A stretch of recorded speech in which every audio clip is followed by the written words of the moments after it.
Hi, my name is Vicky Henderson, and today I'm going to be sharing with you some really simple tips that you can start to use in your life to improve your mindset, to start getting rid of those negative niggles that you get so that you can start moving towards having a more positive mindset, which is not only better for our mental health, but also for our physical health. So where are we going to start? I'm going to start by getting you to do a little activity. So I want you to have a look at the room around you, and I want you to count how many blue things you can find in that room.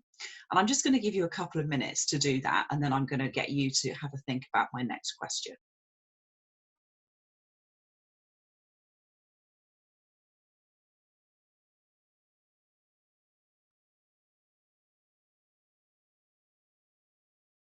Right, I'd like you to stop counting now. But now what I want you to think about is how many orange things did you count when you were having a look around the room?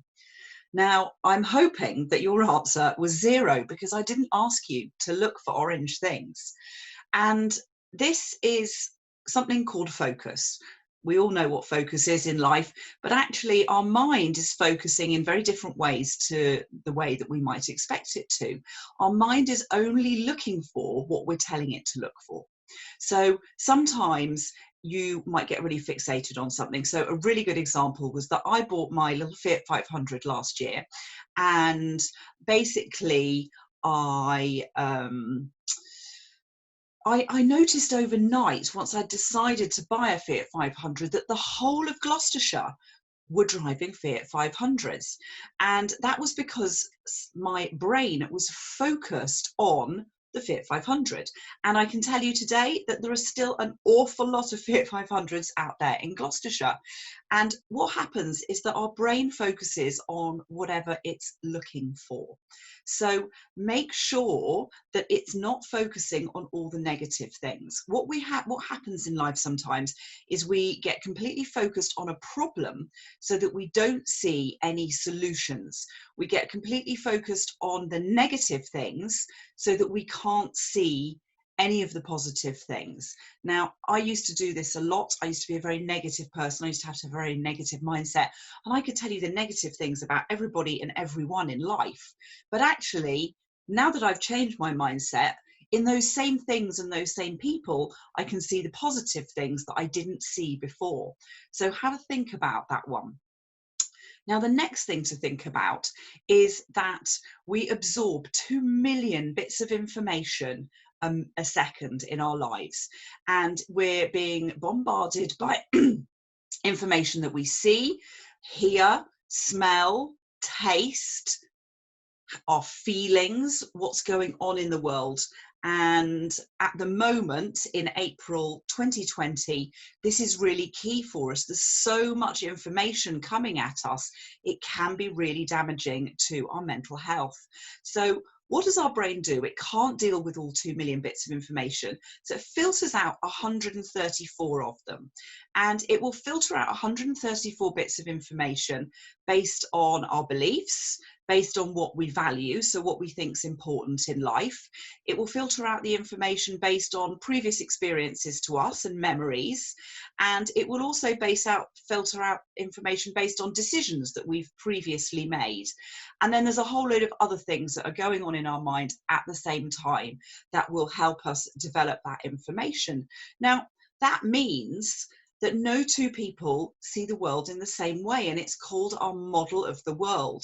Now, my model of the world is completely right for me at this given moment, and your model of the world is right for you.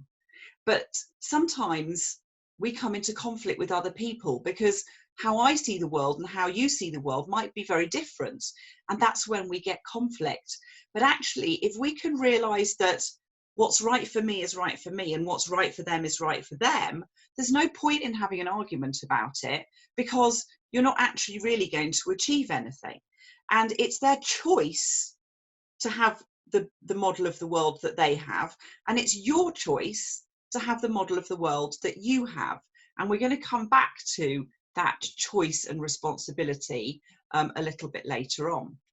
So what's the next thing that you need to think about? The next thing you need to think about is communication. The meaning of your communication is the response that you get.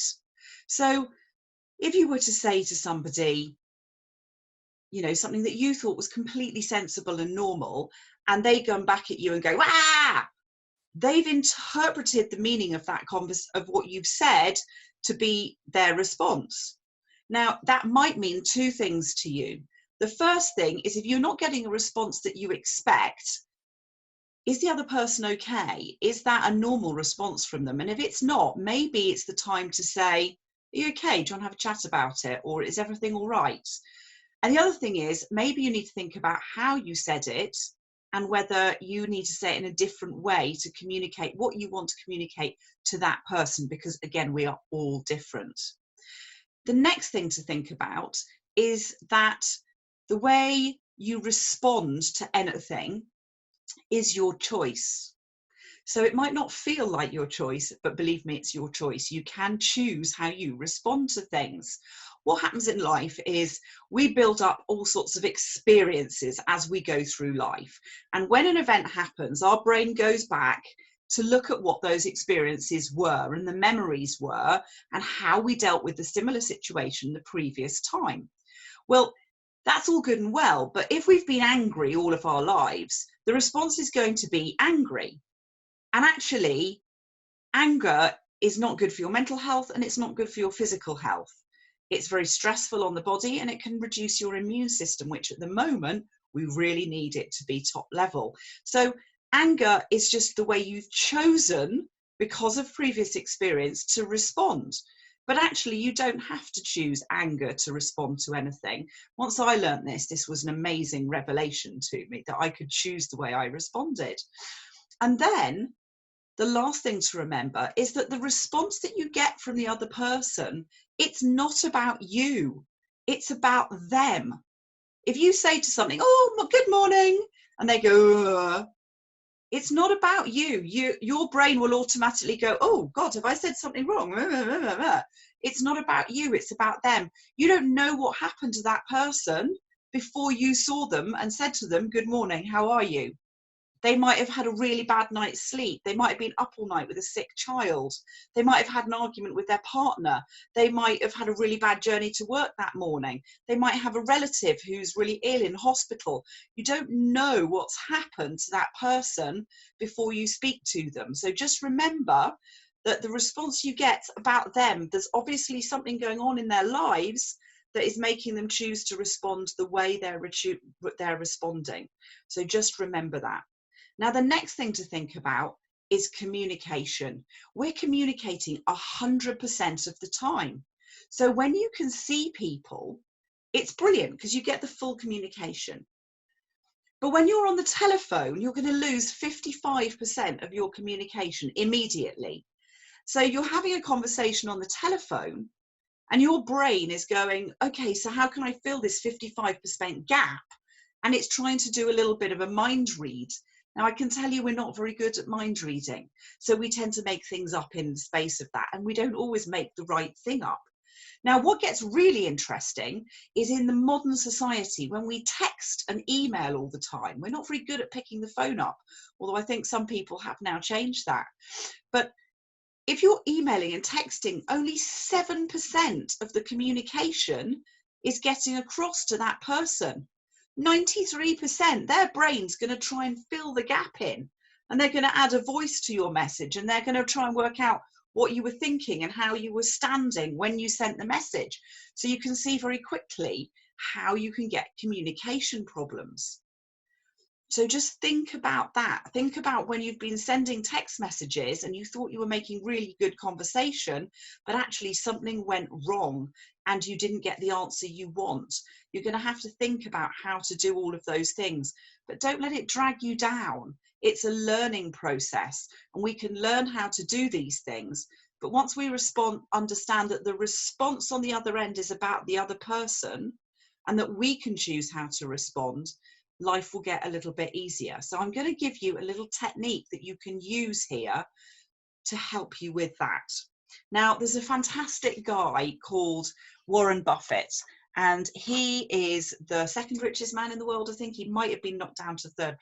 But he has this quote, and I find this really useful in my life, and I know lots of other of my clients do.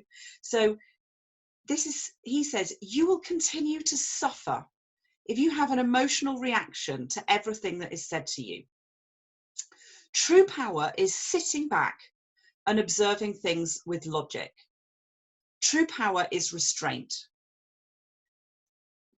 If words control you, that means everyone else can control you. Breathe and allow things to pass. So how can this help you? If words control you, everyone else can control you. So if you get an email that you receive that makes you go a little bit, don't be a keyboard warrior and respond straight away. It's not helping anybody. What I want you to do is I want you to be able to take a deep breath, and then another one, and then another one. And then if it's an email or a text message, maybe get up and walk away. Go make a cup of tea. Calm yourself down, and then think about how you're going to respond. And you could write your response out first, read it through before you send it. And I want you to ask yourself one thing. How would I feel if I received this response? If the response would make you choose to feel, you would choose to feel angry to that response, don't send it. Be kind, rise above your feelings and try to find out what's going on. And some great questions to ask if you're not sure what's going on is, oh, I'm not sure I've understood your email properly, and then repeat back to them what they've said, because they then might understand where the communication's broken down as well. Or say to them, oh, can I have a bit more information? I'm not really understanding what you're trying to get across here. But don't sink to the level of your automatic reaction and send a really angry reply, because it's not going to help anybody. So that's the first thing to have a think about. Now, the next thing I want you to think about is something called emotional intelligence. Now, emotional intelligence, we all have a level of emotional intelligence. And it's made up of 4 different areas. Now, this is my special area, and everything I've spoken to you about so far is emotional intelligence. But I just want you to think about some other things now, because emotional intelligence is really key in your life, and particularly in your personal life. Your level of emotional intelligence dictates how you deal with stress and conflict, and it impacts your level of mental and physical health. And there are 4 parts to your emotional intelligence. The first part is your self-awareness. How aware are you of your emotions and the impact your emotions have on your body and the people around you? And some people are very aware of their emotions and other people are not. And that's where we can get differences in life.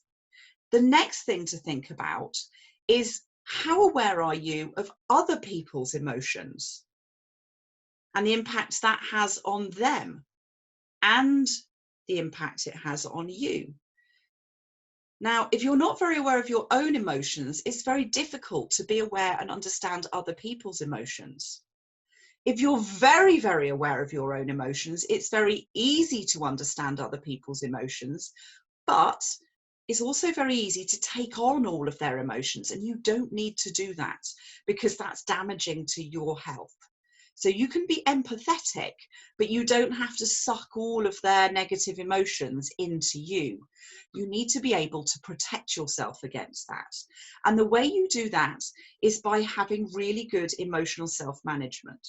Now, there's 2 sides to emotional self-management. It's being able to recognize your own emotions and the impact they have on you, and adapt your negative impulses and negative emotions so that they don't really have an impact on your mental and physical health. And it's also about being able to protect yourself and put boundaries in between other people's negative emotions and impulses. So again, that you are protecting yourself. Now, that might sound a bit selfish, but it's not. It's just about self-preservation, and it's about being able to manage emotions effectively. Now, as soon as I learned this, it was an amazing revelation to me. I used to get angry at everything. I used to be stressed all the time. I was anxious about things that were absolutely out of my control. And it made me both physically and mentally ill. And one of the things it does is it strips out your immune system. So again, at this time, it's really key that you can put this protection in space. So what do I want you to think about here? The last thing, sorry, I've forgotten the last thing. I'm coming back to the last thing now. The last point of emotional intelligence is social management. That's how you manage yourself in a social setting. And that can be with a group of friends or family, but that's also social media. And there's a lot of stuff going on social media at the moment that is also having a negative impact on us. So make sure that you're aware of those things and know that we all have a level of emotional intelligence that's here, but we can all increase our emotional intelligence if we work on it by doing the activities that I'm telling you about today. But our emotional intelligence will decrease and we won't make such great decisions and we won't behave in such a great way if we're feeling stressed or anxious. And there's a lot of that around at the moment. And as long as you're aware of that and you can start to make these little tiny changes, life will start to look very different. So coming back to this whole emotional intelligence thing, I'm going to get you to think about something, and it's called responsibility. You can't go through life blaming the whole world for everything that's happening to you. You have to take responsibility for it. Now, believe me, I used to blame the whole world for everything. They were responsible for an awful lot of stuff in my life. But as soon as I decided to take responsibility for my own life and my behavior and my emotions and the way I went about life, it was quite revelationary. I had much more control and I was able to make changes, and they don't come overnight. They come incrementally by building up really good habits. So what am I talking about here? Responsibility. In your life, you are responsible for your words, the words that you choose. You are responsible for the behavior that you choose to display. You're responsible for the actions that you take. You're responsible for how much effort you put into things. You're responsible for your mistakes and take responsibility for them, for your ideas, and also for the consequences of your actions. And that's all about you. What you are not responsible for, and therefore there is no point in trying to change all of this stuff, particularly not by venting on social media or any of the other things that I see going on, is other people's stuff. You're not responsible for other people's stuff. That's their responsibility. So you can't take responsibility and get angry and feel stressed about other people's ideas. Well, you can choose to do that, but try not to, because you can't influence it. And all you're doing is damaging yourself. You can't take responsibility for other people's actions. Again, protect yourself at this point emotionally. Don't get involved with those angry, stressed, anxious feelings about other people's actions. That's their responsibility. You can't change their decisions. The consequences of other people's actions. Now, this is key at the moment.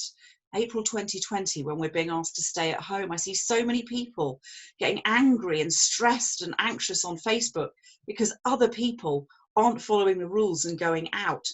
You don't know those people. You can't change their behavior, but you can protect yourself and your immune system and your mental health by not getting angry and stressed about it. It's just a waste of your energy. Other people's beliefs, the way you believe about something is your belief, and the way they believe is their belief.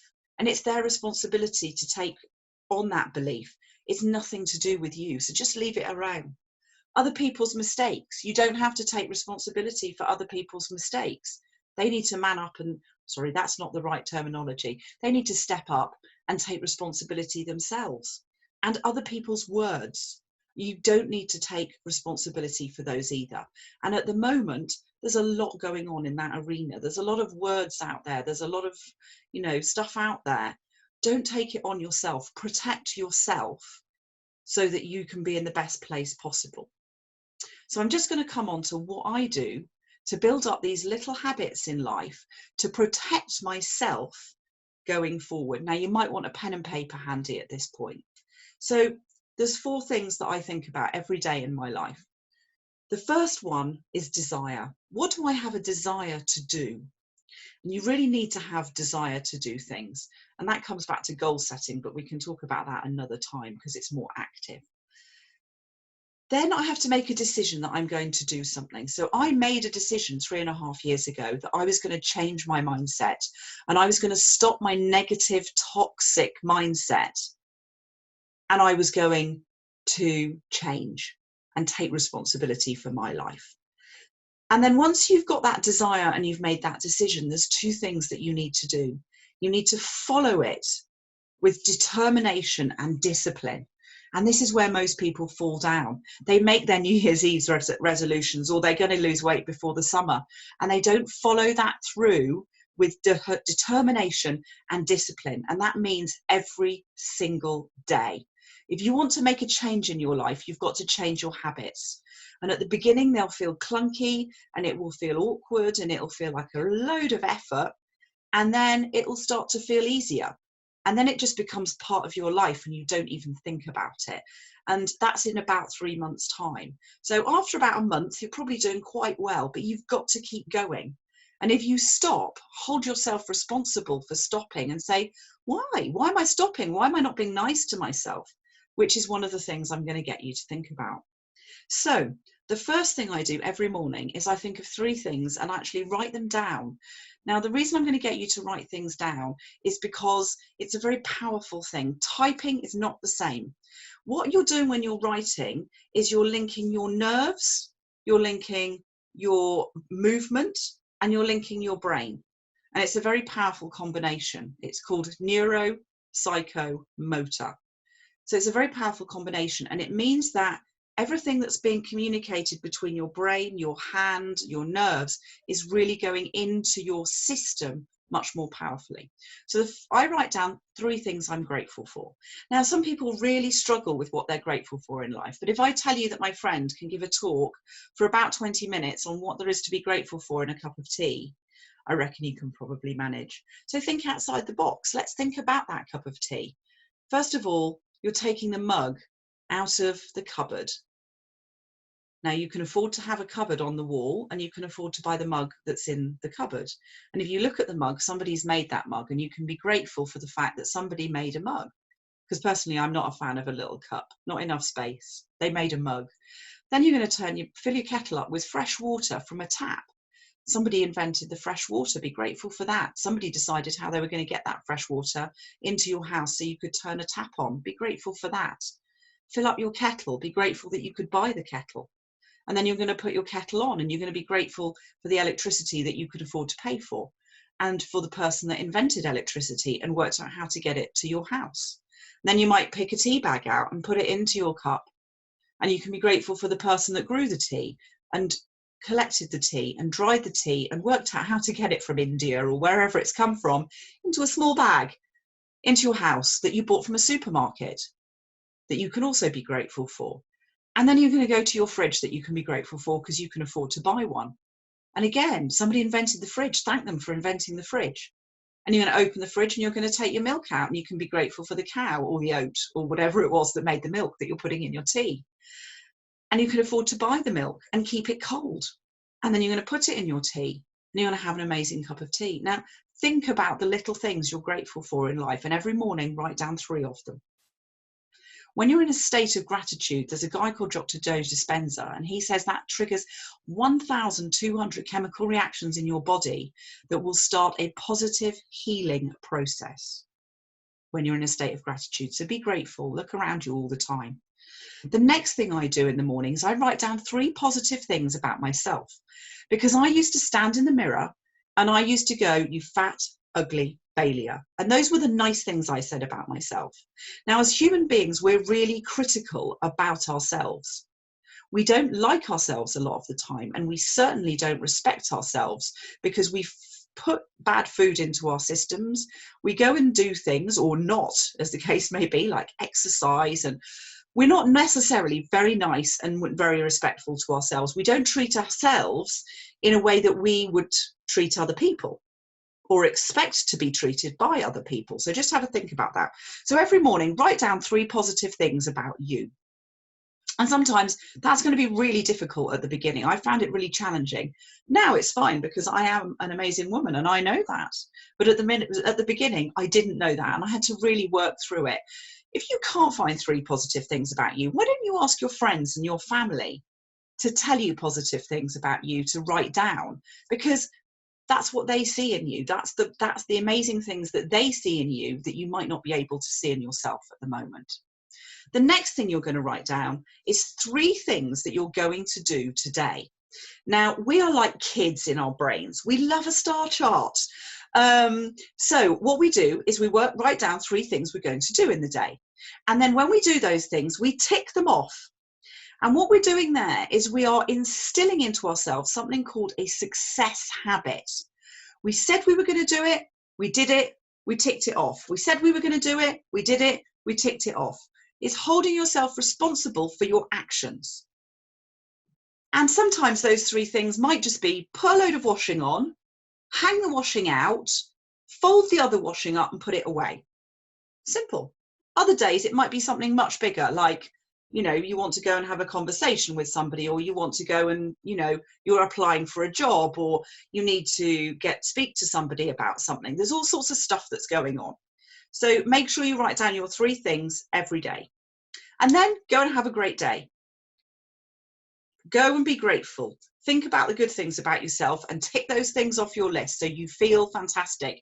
Because when you achieve mini goals and tick things off your list, you're releasing happy chemicals in your brain, basically. So keep doing it because your brain loves it and it makes you feel good. And then the last thing I want you to do before you go to bed is to get out the little book that you've now set up so you can write your things down in it each day. And I want you to think about 3 good things that happen that day. Now, some people go, oh, I've had the worst day ever. There's no 3 good things. Well, I can tell you 3 good things straight away.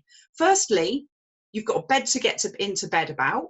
You've got a duvet over you and you've got a pillow to put your head on. But there will be other good things about the day that you might not think about. There'll be good things about the fact that you have somewhere to shelter because maybe it's raining outside, or that you've been able to go into a garden and see the sunshine, or open the door and see the sunshine. There will be good things in the day. Generally, there's always something good about it because we're not, you know, living in extreme poverty and homelessness. And some people might have experienced that before, but hopefully at the moment when you're watching this, you've got one of the things to be grateful for is that you have a computer or a phone and you can afford to pay for it and you can watch all of this. That's a good thing about the day. So think about those good things that happen in your day. Why do I want you to do that? Because during the day we have a bucket of that we fill up with all the stress of the day. And when we go to sleep at night, one of the things our body does is it starts to empty the stress bucket. Now, if you go to sleep feeling negative and stressed about life, your body doesn't empty that stress bucket nearly as effectively, and it will start to damage your immune system, your mental and physical health long term. However, if you think about those 3 positive things and start to zone in on this positive mindset, then you start to empty that stress bucket in a much better way at night, and the next day will be easier. And this all might sound really difficult to you today listening to this video, but I've been in a really dark place. I've been at the absolute bottom of the well, and I've applied everything that I've shared with you today in my life, and it was very hard sometimes, but I did it and I completely changed my life. And I'm never going back to where I was before. So it is entirely possible to achieve this, and you need to just start with the little things. So remember, I'm just going to go through the recap from today. You're responsible for everything within your life. You're not responsible for other people's stuff. Think about the way that you communicate and make sure that you would feel okay when you give a response to somebody else. Think about protecting yourself from other people's negative emotions, how you're going to look after yourself. Remember that you need to have a desire to make the change. You need to make that decision, and then you need to pursue it with discipline and determination. And to help you do that, you're going to get a little book and you're going to write down the following things in it every single day. You're going to write down 3 things you're grateful for, 3 things you like about yourself, 3 things you're going to achieve today. And then when you go to bed, you're going to write down 3 good things about the day. So you go to bed, hopefully, in a more and more positive mindset. So thank you for joining me today. I hope you've enjoyed this, and I'll hopefully see you again soon. Thank you very much.